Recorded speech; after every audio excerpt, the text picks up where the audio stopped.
ختم کر دیا ہے، انتقام لے لیا ہے، اس کو مار ڈالا ہے،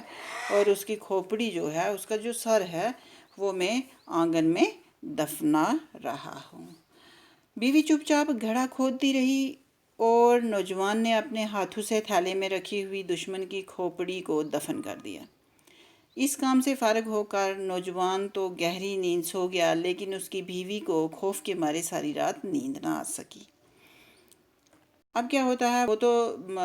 دفنا گئے، وہ سب کچھ جو بھی تھا، سری پائے جو بھی کھوپڑی تھی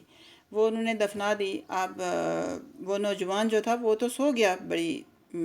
آسانی سے، لیکن اس کی بیوی جو تھی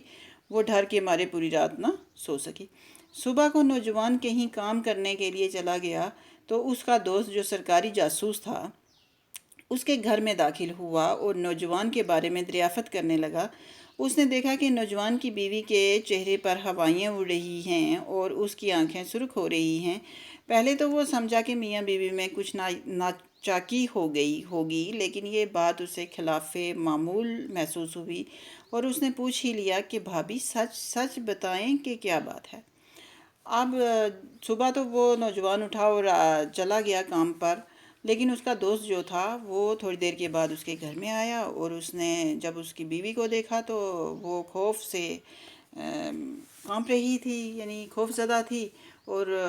اس نے اس کی بیوی سے پوچھا کہ بھئی کیا بات ہے۔ اس کی آنکھیں جو تھی وہ لال ہو رہی تھیں، اور پہلے اس نے سوچا شاید میاں بیوی میں کوئی ماجرا ہو گیا ہے، کوئی لڑائی جھگڑا ہو گیا ہے، لیکن پھر اس کو حالات ایسے نہ محسوس ہوئے تو اس نے پوچھ ہی لیا۔ وہ جو اس کو دوست کی بیوی کو بھابی کہتا تھا تو اس نے کہنے لگا کہ بھابی سچ بتائیں کہ آخر بات کیا ہے۔ یہ سننا تھا کہ نوجوان کی بیوی پھوٹ پھوٹ کر رونے لگی اور اس سے التجائیں کرنے لگی کہ بھیا تم ہی اپنے دوست کو بچا سکتے ہو، اس نے کہیں جا کر اپنے کسی پرانے دشمن کو قتل کر دیا ہے اور اس کا سر کاٹ کر لایا ہے، جو رات کے اندھیرے میں ہم دونوں نے گھڑا کھود کر آنگن میں چھپا دیا ہے۔ سرکاری مخبر نے خاتون کو دلاسا دیا کہ گھبرانے کی کوئی بات نہیں، اور الٹے پاؤں اپنے دوست کی تلاش میں جا نکلا۔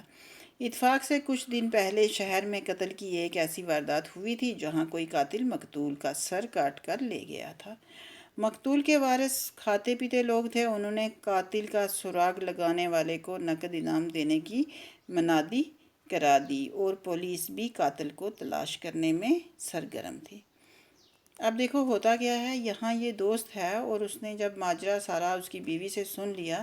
کہ وہ رو کے اس کو کہنے لگی کہ اپنے دوست کو بچا لو، کیونکہ اس نے اپنے کسی پرانے دشمن کو قتل کر دیا، اس کا سر کاٹ کر لایا اور ہم نے اس کو یہاں برانڈے میں اپنے آنگن میں دفن کر دیا ہے۔ اب وہ تو دوست جو تھا وہ تو تھا ہی سرکاری مخبر تھا، تو اس نے اس کو تو دلاسا دیا کہ کوئی بات نہیں، ٹھیک ہے، لیکن اسی دوران اس کو یہ بھی پتا تھا کہ شہر میں کوئی قتل ہوا تھا اور اس قتل پر گھر کے لوگوں نے جو ہے ایک انعام رکھا ہوا تھا، تو وہ اپنے دوست کی تلاش میں جو ہے وہاں سے نکل پڑا۔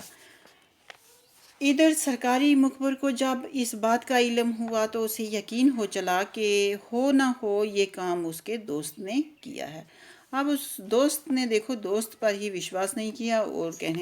سوچنے لگا کہ ضرور اسی نے وہ کام کیا ہے۔ دوستی کا رشتہ کیا ہوتا ہے یہ بات اس نے کبھی سوچی نہ تھی، چنانچہ اس نے اپنے فرائض منصبی اور انعام کی لالچ میں پولیس کو خبر کر دی اور پولیس کے عملے کو لے کر اپنے دوست کے گھر کی طرف روانہ ہوا۔ راستہ میں اس نے اپنے دوست کو گھر کی طرف جاتے ہوئے دیکھا تو اس نے پولیس کے عملے کو قاتل کی نشاندہی کراتے ہوئے یہ درخواست کی کہ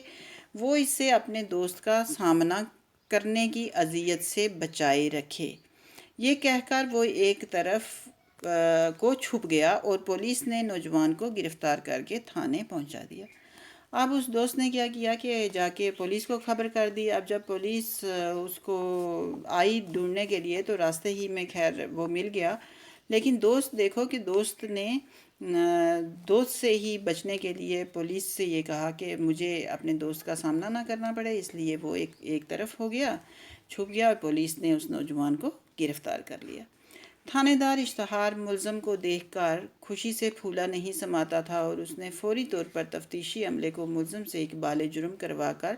مقتول کا سر اور آلات قتل وغیرہ برآمد کرنے کا حکم دیا۔ اب تھانے دار تو بہت خوش ہو گیا کہ مجھے کیا ہے، قاتل مل گیا ہے،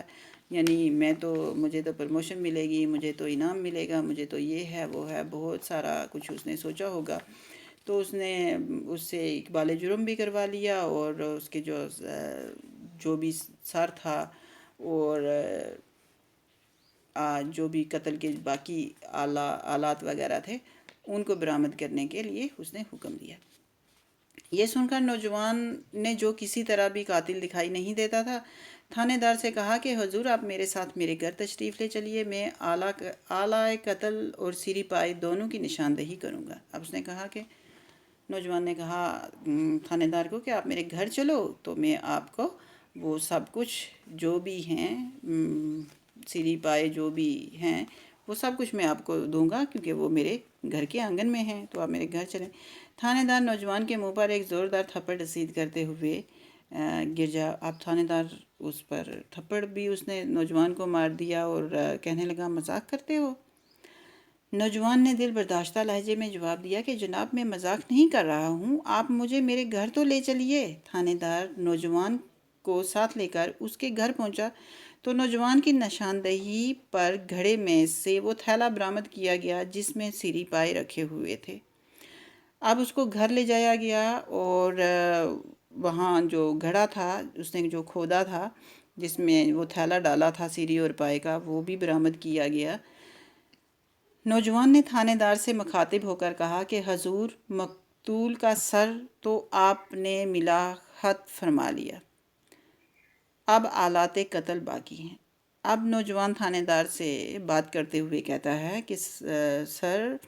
آپ کو، حضور آپ کو تو جو قتل ہوا ہے اس کا سر اور پائے تو آپ کو مل ہی گئے ہیں، اس کا سر تو مل گیا ہے، آلات قتل بھی مل گئے ہیں، لیکن اب آپ کو آلات قتل جو ہیں وہ بھی باقی ہیں، وہ بھی آپ کو دینے ہیں۔ ان میں سے ایک آلہ تو میری بیوی ہے جسے آزمانے کے لیے میں نے یہ ڈھونگ رچایا، اور دوسرا آلہ آپ کا وہ مخبر ہے جسے آزمائے بغیر میں نے دوست بنایا تھا۔ اب تھانے دار سمجھ گیا کہ یہ سارا قصہ محض آزمائش کا تھا۔ اب جب اس نے بتایا کہ میری بیوی اور میرا دوست جو ہے، جس دوست کو میں نے دوست بنایا تھا بغیر آزمائے اور اس کو میں آزمانا چاہتا تھا، اب تھانے دار کو بھی یہ سمجھ آ گئی کہ یہ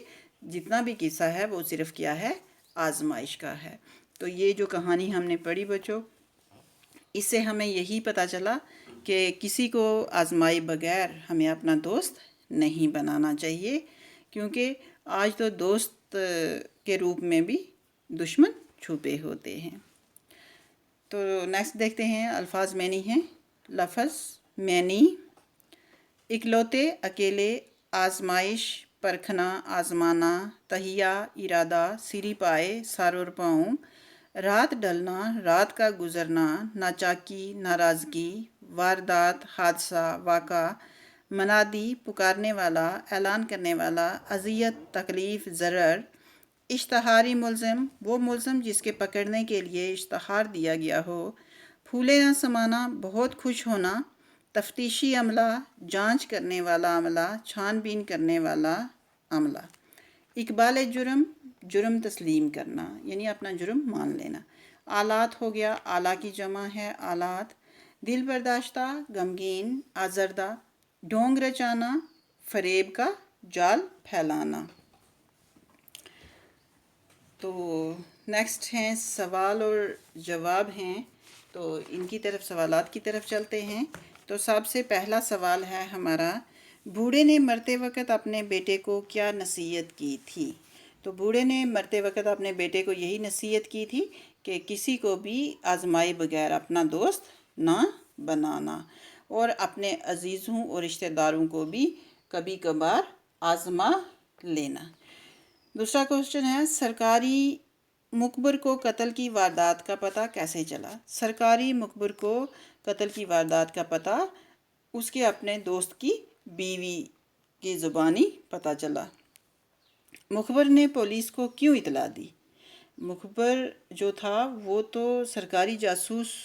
تھا ہی، اور اس نے اپنے